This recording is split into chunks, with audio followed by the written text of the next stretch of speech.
Hello friends, இன்றைக்கி நம்ம சேனலில் என்ன வீடியோ பார்க்க போகிறோன்னா வாழைக்காய் வச்சு தான் ஒரு ரெசிபி வந்து பார்க்க போகிறோம். வாங்க வீடியோக்குள்ளே போகலாம்.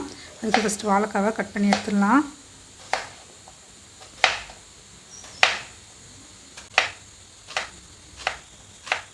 வாழைக்காய் எல்லாத்தையும் இப்போ கட் பண்ணியாச்சு. இந்த வாழைக்காய்க்கு தேவையான அளவுக்கு உப்பு சேர்த்துடலாம். இப்போ இஞ்சி பூண்டு பேஸ்ட்டு சேர்த்துக்கிறேன். மிளகாய் தூள் சேர்த்துடலாம்.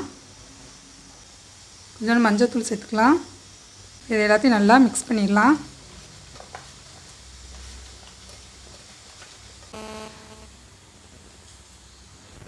இப்போ லாஸ்ட்டாக ஒரு டீஸ்பூன் அளவுக்கு வந்து கார்ன்ஃப்ளவர் மாவு சேர்த்துடலாம். கார்ன்ஃப்ளவர் மாவு சேர்த்து நல்லா மிக்ஸ் பண்ணிடலாம்.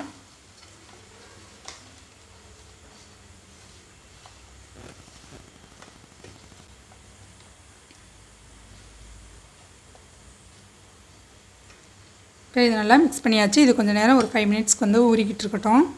இப்போ வந்து நம்ம ஒரு குழம்பு ரெசிபி வந்து செய்யலாம். அதுக்கு நான் மச்சப்பயிரை வந்து நைட்டே ஊற வச்சு காலையில் வந்து வேக வச்சு எடுத்து வச்சுருக்கேன். இப்போ குழம்பு வந்து எப்படி செய்கிறது வந்து பார்த்தலாம். இன்னும் இது வந்து விசில் போகலை. இப்போ பாத்திரம் வந்து ஹீட் ஆகிடுச்சு. நான் கொஞ்சம் வந்து நல்லெண்ணெய் சேர்த்துக்கிறேன். எண்ணெய் ஹீட் ஆகிடுச்சு. நான் 4 பல் பூண்டு சேர்த்துக்கிறேன். 2 பெரிய வெங்காயம் கட் பண்ணி வச்சுருந்தேன், அதையும் சேர்த்துடலாம்.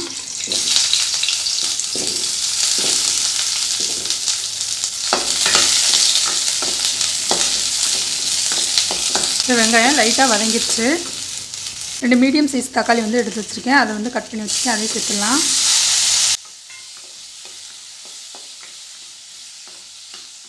இப்போ தக்காளி கொஞ்சம் சாஃப்டாக வந்து வதங்கி வரட்டும். தக்காளி கொஞ்சம் வதங்கியிருக்கு. இப்போ கொஞ்சம் வந்து கருவேப்பிலை கொத்தமல்லி சேர்த்துடலாம்.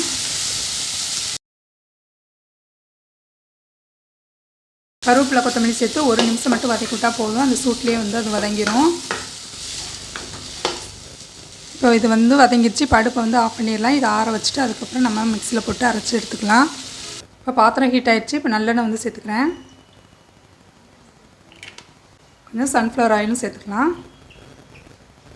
ஏன்னா வெறும் நல்லெண்ணெயில் கூட இது நம்ம செஞ்சுக்கலாம். எண்ணெய் ஹீட் ஆனதுக்கப்புறமா கொஞ்சோண்டு வெந்தயம் சேர்த்துக்கிறேன்.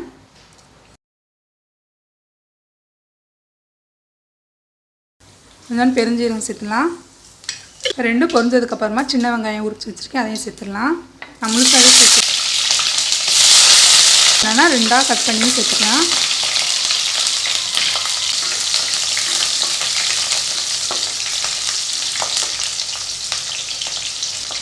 இப்போ 5-6 பல் பூண்டு சேர்த்துக்கிறேன். இப்போ வெங்காயம் நல்லா வதங்கிடுச்சு. இப்போ நான் 2 கத்திரிக்காய் சேர்த்துருக்கேன்.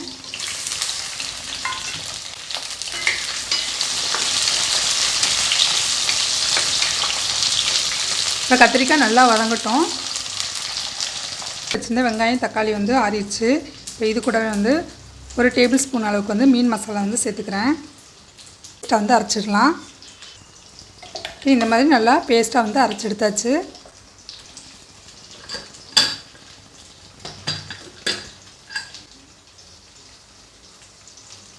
மச்சப்பயிரும் நல்லா வெந்திருக்கு. கத்திரிக்காயும் நல்லா வதங்கியிருக்கு. இப்போ காரத்துக்கு தகுந்த மாதிரி மிளகாய் தூள் சேர்த்துடலாம்.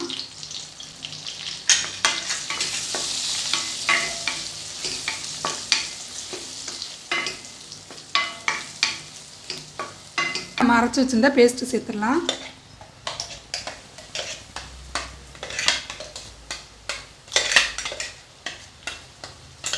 இந்த பேஸ்ட்டையும் நல்லா எண்ணெயிலே வதக்கிடலாம்.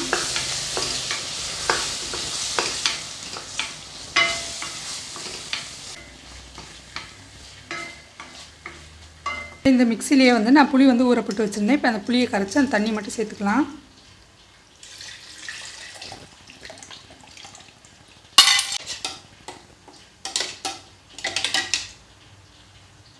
இப்போ மசாலாவுடைய பச்சை ஸ்மெல்லாம் போயிடுச்சு. இப்போ நம்ம கரைச்சி வச்சுருந்தா புளி தண்ணியை சேர்த்துடலாம்.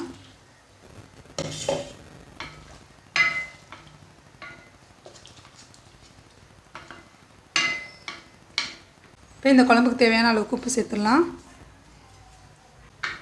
உப்பு சேர்த்து நல்லா மிக்ஸ் பண்ணி விட்டு அடுப்பை வந்து ஹை ஃப்ளேமில் வந்து வச்சுக்கலாம்.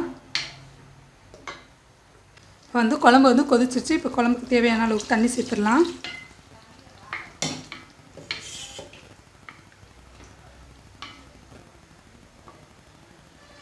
குழம்பு கொதிச்சு வரட்டும்.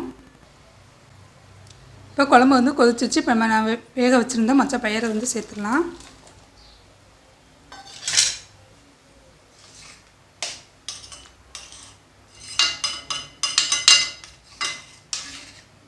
இந்த சமயத்தில் உப்பு இருக்குதான்னு செக் பண்ணிவிட்டு உப்பு தேவைன்னா நம்ம உப்பு வந்து சேர்த்துக்கலாம்.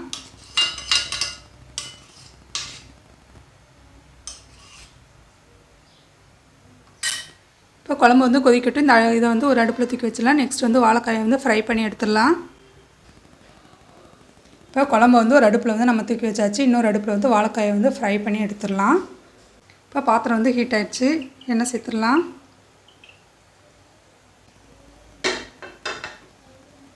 எண்ணெய் ஹீட் ஆகிடுச்சு. நம்ம வாழைக்காயை போட்டுக்கலாம்.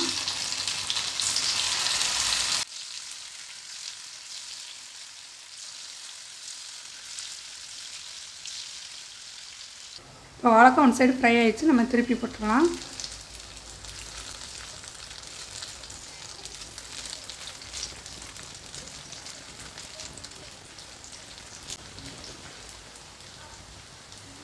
இன்னொரு சைடும் வேகட்டும். இப்போ வாழைக்காய் நல்லா ஃப்ரை ஆகிடுச்சு. இப்போ இதை எடுத்துடலாம்.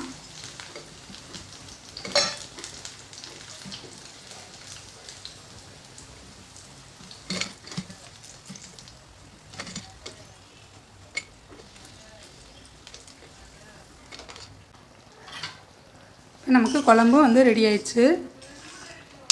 இது கூட நம்ம தேங்காய் வேணாலும் தேங்காயும் நம்ம அரைச்சி வந்து சேர்த்துக்கலாம்.